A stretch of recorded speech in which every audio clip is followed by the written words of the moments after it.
Assalamualaikum warahmatullahi wabarakatuh. Salam sehat dan sukses buat kita semua. Pembahasan kita pada sesi ini adalah konsep dasar ilmu ekonomi. Ilmu ekonomi adalah studi aktivitas produksi, konsumsi, dan distribusi. Dalam definisi lain, ilmu ekonomi adalah bagaimana orang memanfaatkan sumber daya yang terbatas untuk mendapatkan hasil yang maksimal. Apa sajakah manfaat daripada ilmu ekonomi? Yang pertama adalah mengetahui permasalahan-permasalahan ekonomi. Dalam hidup ini bernegara, permasalahan ekonomi itu selalu muncul yang sifatnya individu maupun sifatnya kolektif. Permasalahan itu tetap ada dan ada solusinya dalam mengatasi permasalahan tersebut.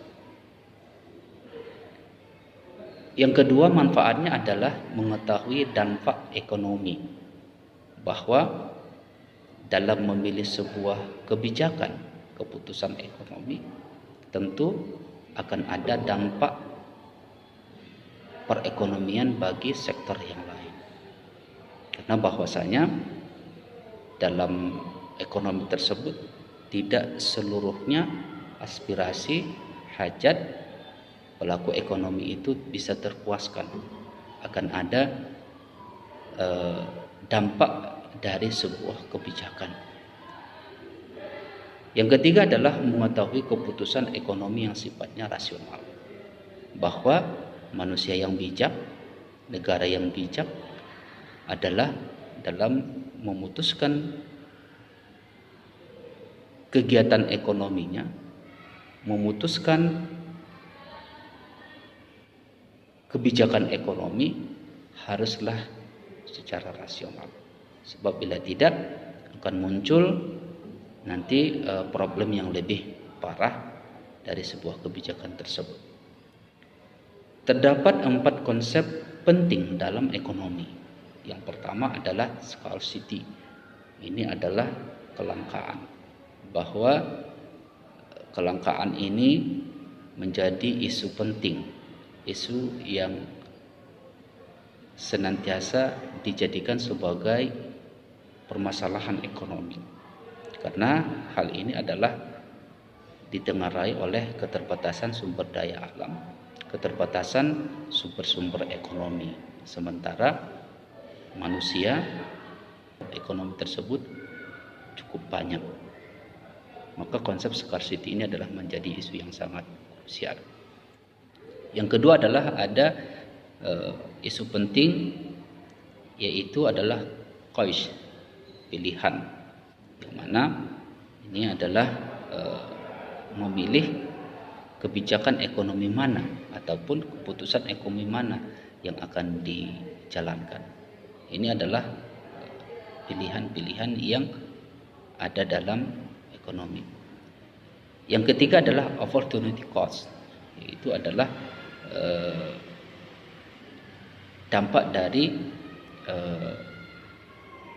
sebuah keputusan, bahwa ketika kita memutuskan kebijakan ekonomi A misalnya, tentu akan ada biaya-biaya yang akan kita keluarkan sebagai konsekuensi dari keputusan tersebut.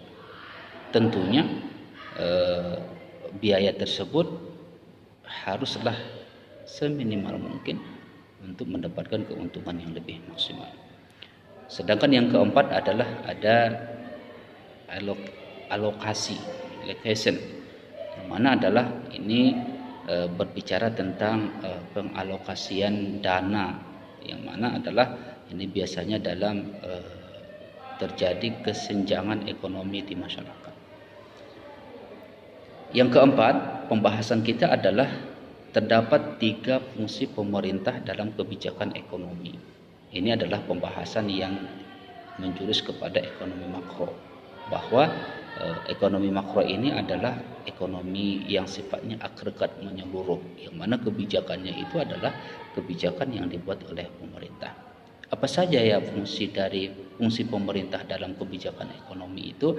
Yang pertama adalah stabilisasi. Ini berkaitan dengan harga, apabila suku bunga ataupun hal-hal yang lain yang memerlukan adanya kebijakan pemerintah untuk menstabilkan perekonomian dari permasalahan yang terjadi pada saat tersebut. Yang kedua ada namanya alokasi. Alokasi ini adalah seperti yang saya sebutkan tadi, konsep penting dalam ekonomi itu bagaimana kemudian pengalokasian dana di masyarakat. Dan yang terakhir adalah ada namanya distribusi. Itu adalah ini fungsi pemerintah dalam rangka menjaga agar tidak terjadi ketimpangan sosial, ketimpangan ekonomi di masyarakat. Maka kebijakan pemerintah dalam hal ini disebut dengan kebijakan distribusi. Oke, ini saja pembahasan kita pada sesi kali ini. Jangan lupa memperbanyak referensi Anda dan membaca buku yang sudah disediakan oleh Universitas Terbuka, dan jangan lupa mengisi absensi Anda. Terakhir adalah ada diskusi kita pada sesi ini yang harus Anda ikuti, hingga saya akan menilai dari diskusi tersebut, sehingga nanti di akhir akan ada akumulasi nilai. Cukup sekian dari saya. Billahi taufiq wal hidayah. Salam sehat dan sukses buat kita semua. Assalamualaikum warahmatullahi wabarakatuh.